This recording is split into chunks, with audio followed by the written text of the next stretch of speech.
मंत्री अजित पवार यांचे सख्खे पुतणे युगेंद्र पवार विधानसभेला शरद पवार गटाकडून उभे राहणार असल्याची जोरदार चर्चा आहे।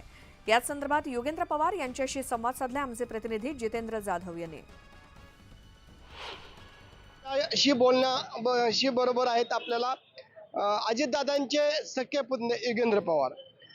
दादा मला नमस्कार, मला सांगा दादा की आता विधानसभेचा चेहरा म्हणून आपल्याकडे बघितलं जातं नाही, आता खरं तर उमेदवारी कुणाला मिळेल हे सगळे मित्र पक्ष साहेब, जयंत पाटील साहेब, सुप्रियाताई हे सगळे ठरवतील। पण बारामतीमध्ये आता अनेक वर्ष झाले मी इथं काम करतोय, अनेक संस्था आहेत त्याच्यात मी लक्ष घालत आलोय, सामाजिक कामं आपली सगळ्यांची इथं होत आली आहेत आणि साहेबांसाठी मी लोकसभेला इथं प्रचार केला तेवढंच आहे। काय त्यांच्यावर आता त्यांच्या स्टेटमेंटवर बोलण्या इतका मी मोठा नाहीये, शेवटी माझे काका आहेत, ज्येष्ठ नेते आहेत, त्यांच्या स्टेटमेंटवर बोलणं मला योग्य वाटत नाही। तर त्यांची एक भावना त्यांनी ती व्यक्त केली असावी।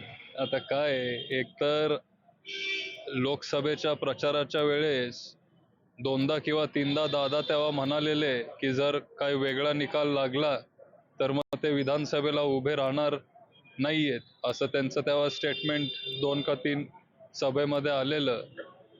आणि त्याच्यामुळे एखाद्या वेळेस जयचं नाव आता पुढे येत असावं, पण शेवटी सगळ्यांना माहिती आहे की मी अनेक वर्षापासून बारामतीमध्ये काम करतोय, अनेक जबाबदाऱ्या मी इथं सांभाळत आलोय आणि काकांसाठी जय काय आणि मी काय आम्ही दोघं समानच आहोत।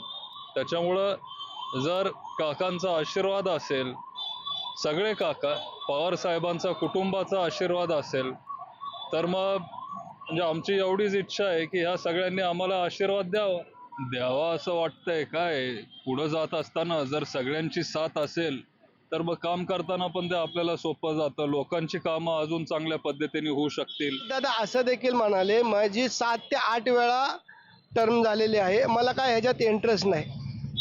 कसं बघताय? काय ते त्यांचं एखाद्या वेळेस त्यांची ती फिलिंग असेल किंवा त्यांची भावना असेल, त्याच्यावर मी कसं बोलणार? त्यांना तुम्ही त्यांना विचारलं पाहिजे। जितेंद्र जाधव, न्यूज 18 लोकमत, बारामती।